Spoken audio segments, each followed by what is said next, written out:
pas de biométrie, c'est-à-dire pas de conditions de transparence au Gabon, pas d'élection législative.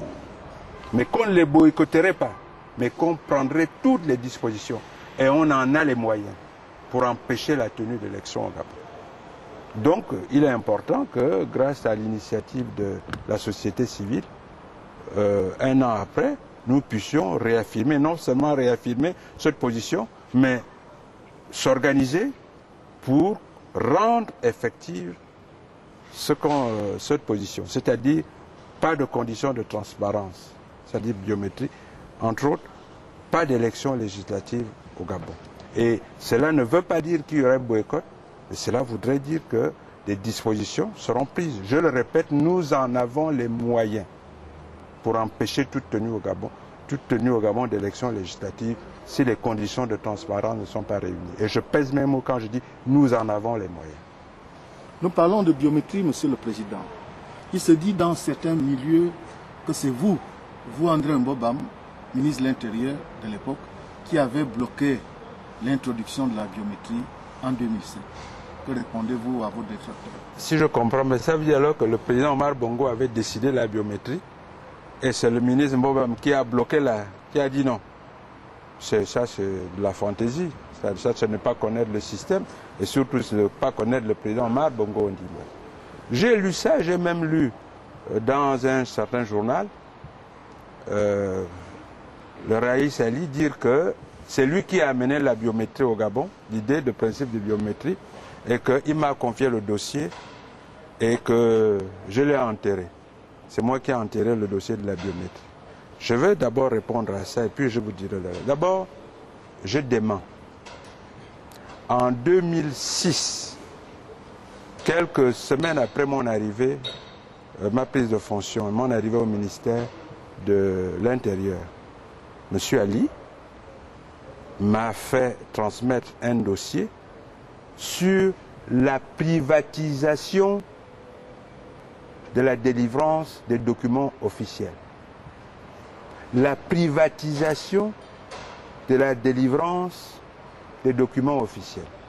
C'est Maître Arama, bien connu des Gabonais, un avocat français, qui vient maintenant avec un projet en disant, voilà, il vient proposer qu'il a un partenaire technique qui est d'accord, la SAGEM, pour venir s'occuper de la délivrance de la carte d'identité, du passeport, du permis de conduire et des cartes grises. La privatisation, donc de la délivrance de ces documents officiels. Ils ont vu le président de la République, ils lui ont fait signer une convention, ils ont vu le ministre des Finances, Paul Tungui, ils ont signé une convention. C'est-à-dire la convention était signée entre la société privée, qui comprenait des actionnaires, c'est-à-dire l'actionnaire président de la République, actionnaire Paul Tungui, actionnaire Ali Bongo, actionnaire Mbaobam. Donc ils m'ont amené ce document. J'étais le dernier à devoir le signer. Quand j'ai pris le document, je lui ai fait remarquer que c'était très délicat.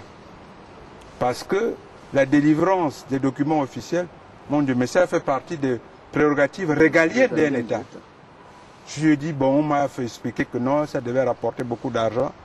Vous savez, les passeports, ça rapporte beaucoup d'argent. Les permis de conduire, les cartes d'identité et tout le reste. Il disait non, bon, on reverserait à l'État une partie, et puis l'autre partie, c'est la société qui devait la récupérer. Avec, comme actionnaire aussi, il y avait Arama, bien sûr, il y avait la SAGEM. Moi, je suis allé voir le président. J'ai d'abord réuni mes services, je leur ai donné le dossier à étudier au CEDOC. Vous pouvez demander à M. Andjembe, à la police, l'autre aspect de la police. Tous m'ont fait remarquer, à justice, ce que je savais déjà, c'est que ce sont des prérogatives régaliennes de l'État. Et je suis allé voir le président pour lui dire, Monsieur le Président, je sais que vous avez déjà posé votre signature. Bon, mais j'aimerais, avant que je n'appose la mienne sur vos instructions, vous faire remarquer que ça, ce sont des attributs, des prérogatives régaliennes d'un État. On ne va pas être le seul État au monde où ce sont des privés qui vont venir délivrer la carte d'identité, délivrer le passeport, délivrer les permis de conduire et délivrer les cartes grises. Le président m'a dit, écoute, c'est toi le ministre de l'Intérieur, c'est ton domaine. Si tu me dis que c'est mauvais, que c'est pas normal, ben alors tu mets ça de côté. J'ai mis ce dossier de côté. Oui, celui-là, oui. Mais en revanche, la biométrie, il faut être honnête, rendre à César ce qui est à César. Lors de la concertation politique, majorité-opposition, de avril, août 2006, c'est l'opposition, conduite à l'époque par M. Ogulgende, par M. Mambundu, par M. Miboto, qui a mis sur la table le projet d'introduire la biométrie dans la confection la liste électorale. En fait, dans l'introduction de la biométrie dans les opérations électorales.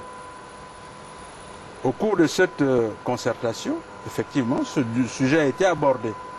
L'opposition insistait, et notamment celui qui menait les débats, je peux dire la personne ressource, c'était M. Mambundu pour l'opposition. L'opposition insistait,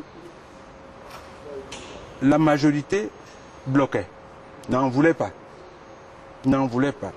Et lorsque moi, en tant que ministre de l'Intérieur, nous on était là comme ministère technique, nous nous sommes rendus compte que l'opposition était vraiment très attachée au principe de l'introduction de la biométrie. Et que nous-mêmes, nous avons réalisé qu'effectivement, il fallait revoir les listes électorales. Parce qu'on avait essayé les doublons et que les doublons n'étaient pas suffisants, mais qu'il fallait vraiment faire comme tous les autres pays, c'est-à-dire introduire des données biométriques dans dans l'air du temps. Dans l'air du temps, nous avons nous-mêmes proposé, même avant que l'arbitrage du président, mettre en place une commission tripartite pour qu'elle étudie déjà, pour étudier cette situation. Elle comprenait la majorité, l'opposition et le ministère de l'Intérieur. Cette commission technique s'est mise au travail et lorsqu'on, 2 mois après, nous avons même, pour enrichir justement le travail de cette commission, nous avons pris attache avec des partenaires techniques qui pouvaient nous aider, puisqu'on avait le débat était pratiquement un peu gêné par l'absence d'éléments techniques. Comment ça pouvait prendre combien de temps, comment est-ce qu'on pouvait le faire et ça coûtait combien. Donc, nous avons eu à prendre le contact là, avec 3 principales sociétés, avec Sagem, c'est une société française, avec Thales, société française, avec INSIL, SAS, une société israélienne. Et après cette consultation élargie de ces 3 sociétés, il nous est apparu que Sagem proposait 6 millions, demandait 6 millions. 6 milliards, pardon, autant pour moi. Vous savez, je suis fatigué, le médicament et tout. 6 milliards, Sagem proposait 6 milliards pour une opération d'enregistrement, recensement des électeurs et tout, sur 6 mois. Thales demandait 3 milliards. Il n'y avait même pas l'enregistrement. C'était seulement pour la fabrication matérielle des cartes. Cartes d'identification, cartes d'identité et tout. Parce que Sagem est déjà... c'est auprès de Sagem que le ministère de l'Intérieur a acheté le matériel pour faire des cartes infalsifiables. Et la société israélienne INSIL demandait 2 milliards 3 pour toute l'opération. Donc, et proposait un délai de 3 à 4 mois.